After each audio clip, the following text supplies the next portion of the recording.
तो दूसरा तो महाराज विप्रवास है, तीसरा स्त्रिया गायना, जो महाराज वैश्यागमन करता है उस पर भी कलयुग का वास है। अब कलयुग ने सोचा महाराज राजा पारिषद इन तीनों में से कुछ भी नहीं करता, फिर हमारा साम्राज्य फैलेगा कैसे? चतुर्थता दिखाई महाराज यहाँ कलयुग ने। कलयुग ने कहा, हे राजन, आपने ये तीनों स्थान मुझे विपरीत विपरीत स्थान दिए, जो सारे खराब खराब स्थान, गंदे गंदे स्थान है, कोई आप हमें एक अच्छा सा स्थान दे दे। तो राजा पारिषद के मुख से निकल गया कि जाओ कलयुग तुम स्वर्ण पर जाकर वास करो। जैसे ही महाराज मुख से निकला कि जाओ तुम स्वर्ण पर वास करो, यहाँ पर महाराज महाभारत में ठाकुर जी कहते हैं,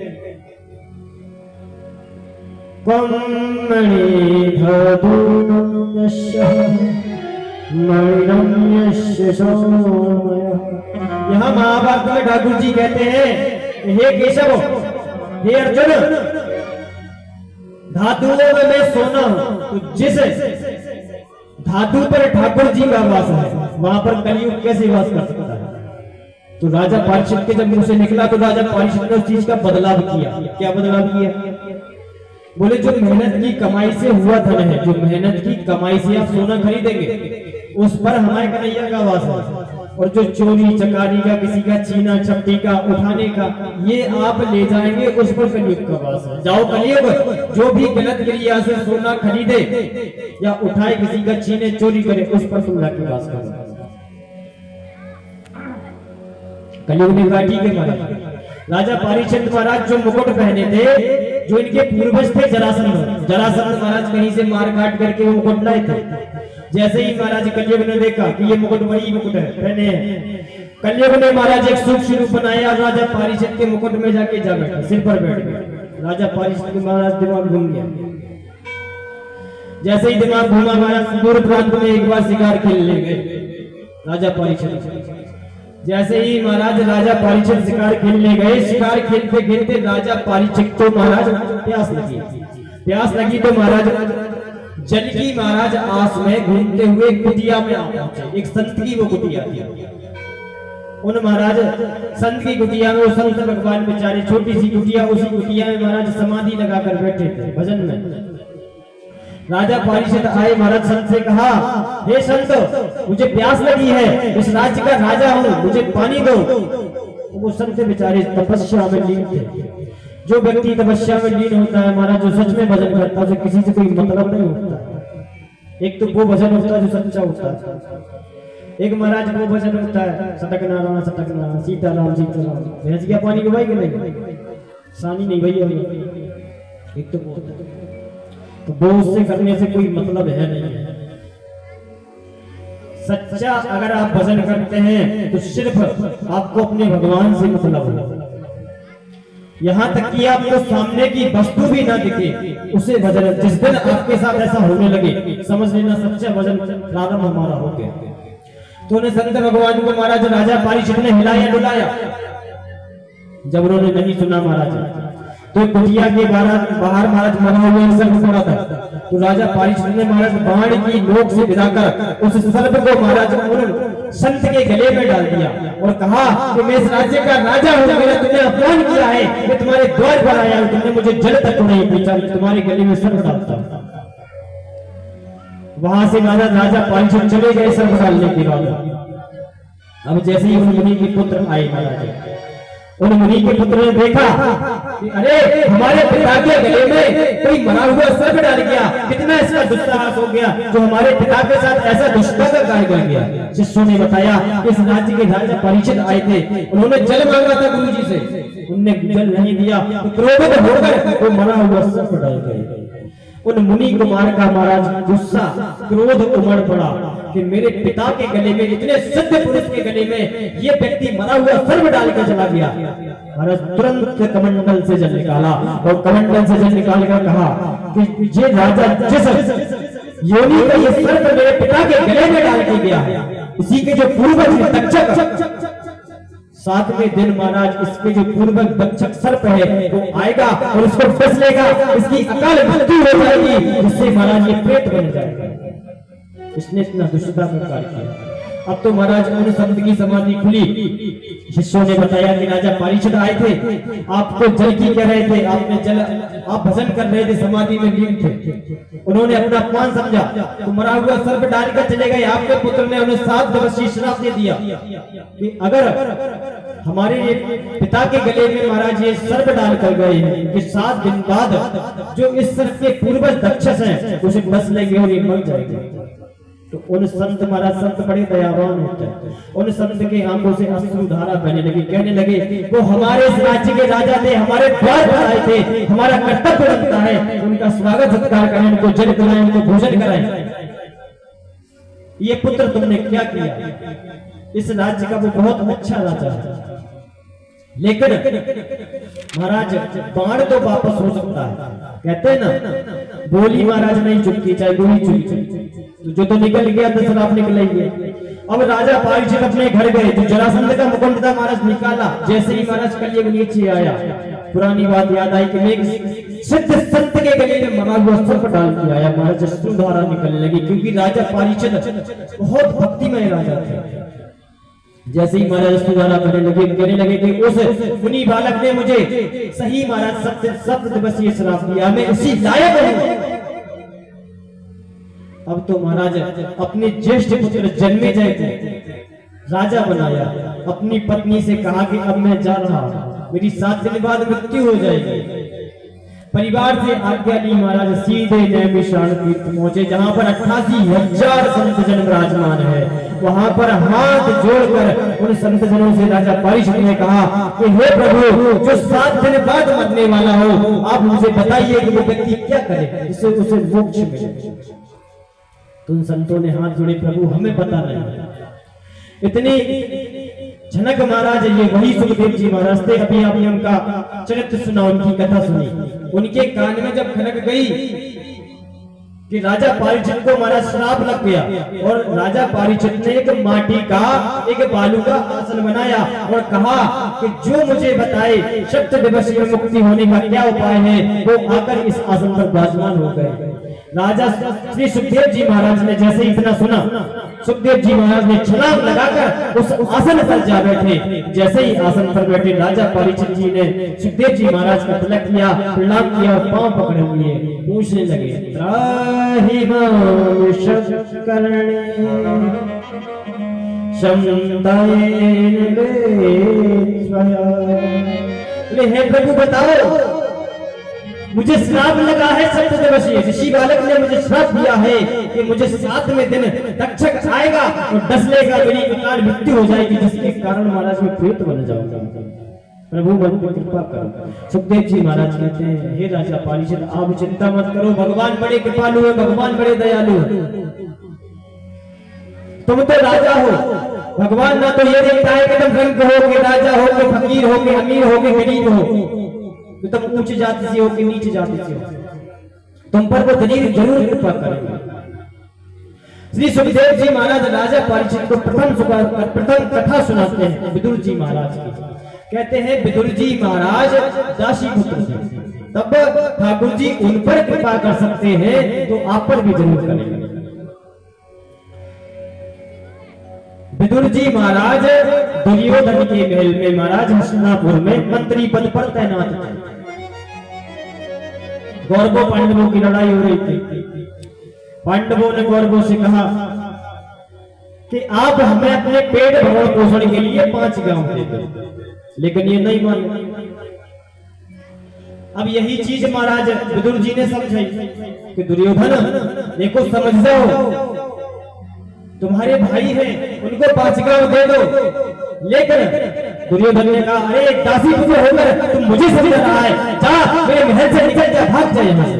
अब तो महाराज मंत्री पद से भी विदुर जी महाराज को निकाल दिया, महल से भी निकाल दिया और मंत्री पद से भी हटा दिया। अब तो विदुर जी महाराज एक पर्व कुटी में रहते। महाराज पर्व कुटी कहते हैं महाराज, जो केले के पत्तों से बनाई हुई कुटिया हो उसे पर्व कुटी कहते हैं। उसमें महाराज विदुर जी और पुतलानी के वास करते हैं। महाराज एक दिन की बात है, शांति दूत बनकर स्वयं ठाकुर जी हमारे द्वारकाधीश भगवान हस्तिनापुर पधारे, कौरवों और पांडवों को निपटारा करवाने के लिए। हस्तिनापुर में आज जैसे ही पधारे तो हस्तिनापुर महाराज दुल्हन की तरह से कि आज ठाकुर जी महाराज आने वाले हैं। लोग महल अटारी सड़क इत्यादि इत्यादि पर ठाकुर जी के दर्शन के लिए खड़े।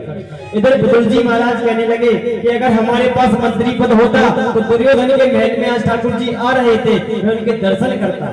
ठाकुर जी कितने सुंदर है, उनकी कृपा प्राप्त करता। अब तो पता नहीं भीड़ में ठाकुर जी को दर्शन होंगे कि नहीं होंगे, हम उनको देख पाएंगे कि नहीं देख पाएंगे, वो हमें देख पाएंगे कि नहीं देख पाएंगे। बिदुर जी महाराज बड़े भक्त थे महाराज कन्हैया के, बड़े भक्त। आज ठाकुर जी आए हस्तिनापुर में पधारे महाराज सुंदर रथ से, दुर्योधन के महल में आए, स्वर्ण के महाराज सिंहासन पर राजमान हुए ठाकुर जी, चर्चा हुई। ठाकुर जी ने भी ये बात कही कि हे दुर्योधन, पांडवों को महाराज भरण पेट के भरण पोषण के लिए 5 गांव दे दो। दुर्योधन बोला बिना योद्धेन चेष्टः स्वयं यशमेत्ममे। दुर्योधन बोला हे केशव, मैं बिना युद्ध के एक सुई की नोक भी महाराज स्थान नहीं दूंगा, आप 5 गांव की कह रहे हो। ठाकुर जी को क्रोध आया। दुर्योधन के गुरु जी महाराज ने समझाया कि अरे जो पृथ्वी का महाराज विनाश करने वाले तुम उनसे सी बात कर रहे हो, एक पलक झपकाएंगे महाराज तुम्हारा नाश हो जाएगा। ठाकुर जी दुर्योधन ने कहा अरे अरे द्वारकाधीश भगवान हमें क्षमा करें, हमें माफ करें, हमसे गलती हो गई, ये राजपाट की बातें छोड़ो, ये तो होती रहेगी। माता गांधारी ने महाराज सुंदर 56 भोजन बनाए, सुंदर 56 पकवान बनाए, आप पाओ। तो ठाकुर जी ने कहा देखिए दुर्योधन, भोजन 2 ही कंडीशनों में होता है। कौन कौन सी? पहली कंडीशन, खाने वाले के पेट में भूख होनी चाहिए, भूख पहली हो गई महाराज भूख, और दूसरी खिलाने वाले के मन का भाव। अगर भूख ना भी लगी हो, अगर खिलाने वाले के मन का भाव अच्छा है तो 1 आध 2 पूरी महाराज खा लेता है। तो कन्हैया ने कहा देखो भूख हमें लगी नहीं है और भाव मुझे दूर दूर तक नहीं दिख रहा। और वैसे भी आज हमारे जो चाचा जी है ना बिदुर जी महाराज, जो तुम्हारे यहाँ मंत्री थे, तुमने उनको हटा दिया, निकाल दिया दासी पुत्र कहकर, उनके यहाँ हमारा निमंत्रण है। तो दुर्योधन ने कहा हे केशव, तुम एक दासी पुत्र के यहाँ जाओगे भोजन करने और राजमहलों का 56 भोजन को ठुकरा रहे हो। कन्हैया ने कहा कि मैं ना तो जात देखता हूँ, ना पात देखता हूँ, ना ऊंच ना नीच, कुछ नहीं देखता। जो मुझे सच्चे हृदय से बचता है मैं उसका, मैं कपटी बकरी का नहीं।